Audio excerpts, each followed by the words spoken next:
শুরু করিতেছি মহান আল্লাহর নামে, যিনি পরম করুণাময় এবং অত্যন্ত দয়ালু। আমরা কিভাবে প্রতিকূল পরিবেশে ব্রিজ বানাই আপনাদেরকে একটা নমুনা ছোট্ট দেখাইতে চাই। এটা আমার এলাকায় কুনাগাঁও নামে একটা জায়গা, এখানে মালবাড়ি বলে না, মালের বাড়ি। এখানে আগেও ব্রিজ বানাইছিলাম, আগের ব্রিজটা বানানোর পর ওনারা সংস্কার করার পর ভাঙে যাচ্ছে। এখন আমরা নতুন এই পাকা ব্রিজ বানাচ্ছি। আমি আপনাদের কিছু দেখাই কিভাবে হয়, আপনারা দেখেন কি কষ্ট হয়। এবং আমার কিন্তু খরচ অনেক কমে যায়, কারণ স্থানীয় লোকজন কিন্তু নিজেরাই শ্রম দেন। এটা বলতে পারেন যে কিছুটা স্বেচ্ছাশ্রমের ভিত্তিতে এখানে মেম্বার বা স্থানীয় যারা আছেন তারা সবাই মিলে শ্রম দেন। আমি আপনাদেরকে দেখাই কিভাবে ব্রিজ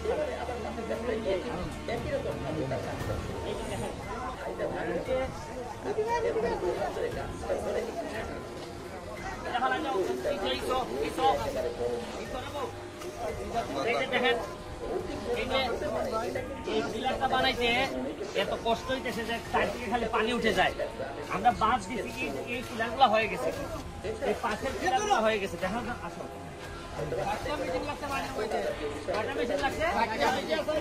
হালকা বেলা ভাবছো না একটু কষ্ট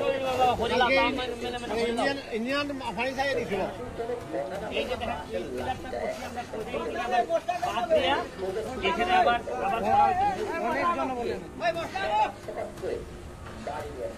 এইটাই আমাদের একটা চ্যালেঞ্জ, এই জায়গাটা করাই আমাদের একটা চ্যালেঞ্জ। আমরা ওই যে পানি ভাই পানি ফালাই নিলে আবার পানি ফালাই এই সব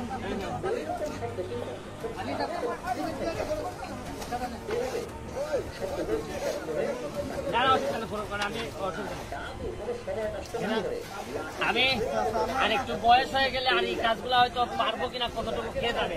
আমি নিজেই কাজে শরীর হইতে চাই, দেখি এটা নিজের কাজ তো আপনারা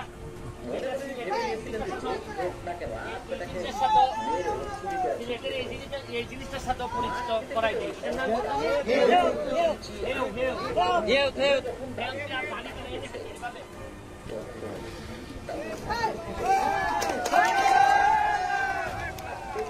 ওনার সাথে দাদু চোখাচোখি হয়। দাদু দেখবেন একটা রোগা ছিপছিপে প্রাণী, দেখে মনে হচ্ছে শরীরে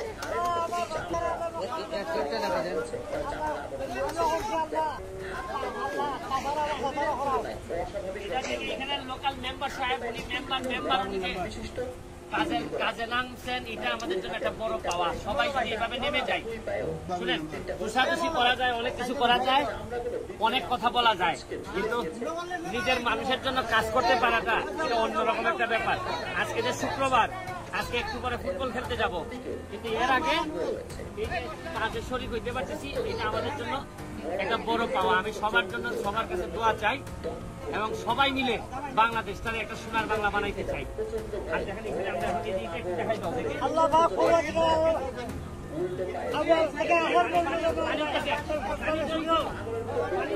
মাঝ রাস্তায় উচট খেয়ে মাটিতে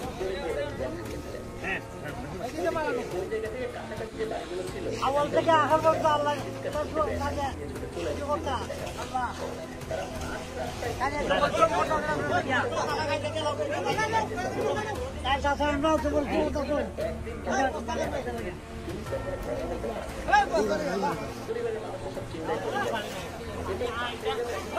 ইন্ডিয়ার থেকে আসে, বর্ডার এলাকা তো ইন্ডিয়ার ছেড়ে দিলে ইন্ডিয়া থেকে আসে। এবং এইখানে বহু সময় জোয়ারের সময় বা নদীতে পানি বেশি থাকলে মানুষ পদ্ম টান নিয়ে গেছে। হ্যাঁ, একবার না এক মহিলারে নিয়ে গেছে। কিভাবে নিচ্ছিস?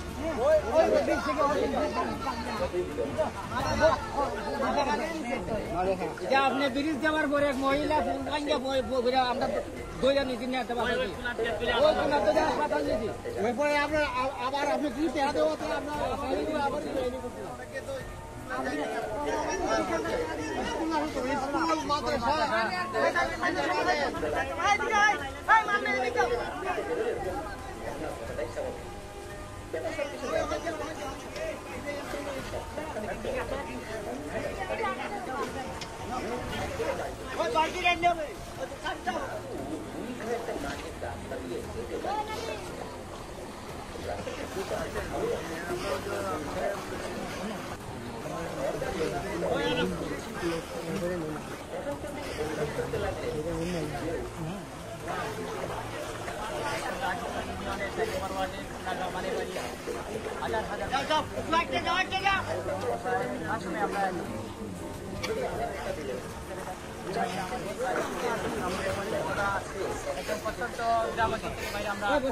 এক ফুট লম্বা এই ব্রিজটা চা বাগানের শ্রমিকদের জন্য আমার এই ব্রিজটা করতেছি আমি, এবং আশা করি হয়তো কয়েক সপ্তাহের মধ্যে এই ব্রিজটার কাজও শেষ হয়ে যাবে। আপনি আপনার চাচ্ছিলেন যে 120 পূর্ণ করে তারপর আপনি মানে অন্য কিছু করার, সেই ক্ষেত্রে কিছু বলছেন? না, আমার 100 ব্রিজ হচ্ছে কি আমার একটা মিশন, উদ্দেশ্য যে 100 ব্রিজ আমি বানাইতে চাই। তো 100 ব্রিজ বানানোর পর মনে হবে আমার যে আমি নিজে হয়তো ভাববো যে আমি একটা অন্তত মাইল ফলক আমি পার করতে পারতেছি, কিন্তু এটা কখনো বন্ধ হবে কিনা জানি না। যতদিন বেঁচে থাকবো ততদিন যেখানে যার যা লাগবে চেষ্টা করব মানুষের জন্য কাজ করার, কিন্তু এটা কোথায় গিয়ে শেষ হবে, আদৌ বাঁচবো কিনা, কতদিন বাঁচবো কিছুই তো জানি না। এটা শুধু আমার একটা মনের আশা। আমরা আরেকটা বিষয়ে জেনেছি, যেটা হচ্ছে কি আপনার আপনি যে ব্রিজগুলো করছেন সেগুলো খুবই কম টাকা এবং খুব ভালো মানের। সেক্ষেত্রে ঠিকাদারদের নিয়ে একটা প্রশ্ন উঠে যায়, তারা কেমন ব্রিজ করছে, অনেক সময় ব্রিজ 10 দেখা যায় বা নিম্নমান দেখা যায়, সে ব্যাপারে যদি কিছু বলতে চান। শুনেন, আপনি তো একটা সময় ছিল যে মানুষ কন্ট্রাক্টররা এই টাকা পয়সা নিয়ে নিম্নমানের ব্রিজ বানাইত। এখন এটা এমন জায়গায় চলে গেছে যে কন্ট্রাক্টররা টাকা নিয়ে ওই জায়গায় ব্রিজ না বানাই, যারা দায়িত্বপ্রাপ্ত তাদেরকে ম্যানেজ করে ব্রিজের জায়গায় ব্রিজ করে আছে, কিচ্ছুই হয় নাই, টাকাটাও তুলে নিয়ে যায়। তো এটা হচ্ছে কি আমাদের বাস্তবতা, আমাদের উপলব্ধি। পুরাটাই যখন চোরের দেশ হয়ে যায় তখন আপনি এই নিম্নমানের উচ্চমানের প্রশ্ন দেওয়ার কিছু লাভ নাই। যে জিনিসটা করতে হবে এটা হচ্ছে কি, আমি আপনাদেরকে আরেকটা প্রমাণ করতেছি যে চাইলে আপনি অল্প টাকায় অনেক ব্রিজ বানাইতে পারবেন এবং টেকসই ব্রিজ বানাইতে পারবেন, কিন্তু এই চুরিটাকে কন্ট্রোল করতে হবে এবং চোরদেরকে কন্ট্রোল করতে হবে। আপনি তো হবিগঞ্জ পুরানোঘাট এলাকার সন্তান, আপনি সে এলাকায় কাজ করছেন। আমরা যতটুকু শুনেছি আপনি ওই এলাকার মানুষ আপনাকে চায়। শুনেন, এমপি হচ্ছে গিয়ে এমপি মন্ত্রী, আপনি একটা জিনিস খেয়াল করে দেখেন, এমপি হওয়ার পর মানুষ কি কারণে এমপি হয়? সে যদি মনে করে অনেক টাকা বানাবে, তার আত্মীয় স্বজন সবাইরে ধনী বানাবে, তাহলে এমপির চেয়ে ভালো পোস্ট হইতে পারে। আপনি যদি মনে করেন না আমি টাকা বানাবো না, আমার ক্ষমতা দরকার নাই, তাইলে কি থেকে যায়? 5 লক্ষ মানুষের খাওয়ানোর দায়িত্ব থেকে যায় আপনার উপর। এই দায়িত্ব কিন্তু এত সহজ না। কয়জন মানুষ এমপি হওয়ার পর তার দায়িত্ব পালন করতে পারতেছে? বিষয়টা আমার এটা না, বিষয়টা হচ্ছে গিয়ে যে আমি যে কাজগুলা করতেছি এটা হয়তো আরো 100 গুণ বেশি করতে পারবো, এবং সারা বাংলাদেশে আমি একটা উদাহরণ তৈরি করতে পারবো। শুনেন, এক জীবনে একটা প্রেম করে যদি শেষ করে ফেলা যায়, আমার কাছে মনে হয় এমপি মন্ত্রী হওয়ার চেয়ে এটা অনেক বেশি ইমানদার হিসেবে মৃত্যুবরণ করা অনেক বেশি জরুরি।